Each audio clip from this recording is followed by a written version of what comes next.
Tips for protecting your child from an online predator. Pedophiles don't look like the picture that many people have in their mind about them. They don't look like the dirty old man hanging out by the arcade or in an alley.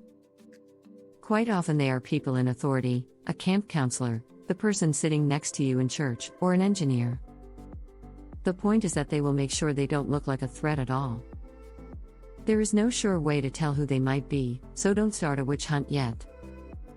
Remember, these are common traits, but do not assume that someone that exhibits these traits prove that they are a pedophile. However, these traits along with questionable behavior should be an alert that something may be wrong. Here are some traits that will help you identify possible problems. They often prefer the company of children over that of adults. Many times they will date or even marry single mothers with children of their preferred age. They will usually appear to be respectable citizens, and often have a good standing in their community. The pedophile will often, but not always, be well educated or religious. Often their home will have video games, toys, computers, books, a pool, swing sets, even if they have no children, anything to keep children coming to their home.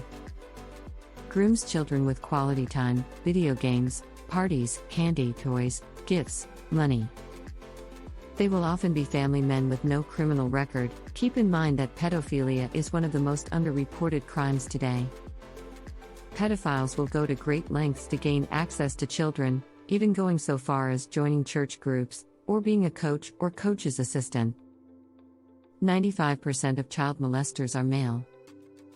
They will often describe children in pure or angelic terms, heavenly, divine, pure, or other words that may well describe children but are exaggerated. They may also have hobbies that are childlike, such as collecting expensive popular toys or video games. Pedophiles will often befriend children, building their self-esteem, referring to them as special or mature. Things that may be an indication of trouble. Your child immediately closes their chat session when you arrive. Changes in your child's grades or attitude. Spending large amounts of time online. Mysterious gifts. Calls from strangers. Hiding the computer screen from your view. The presence of pornography. What to do if there is an indication of trouble. Consider having a discussion with your child. Move the computer out of the child's room. Look at what is on your child's computer. Use caller ID. And if there is an alarming situation that arises, call your local law enforcement agency, or the FBI, or the National Center for Missing and Exploited Children.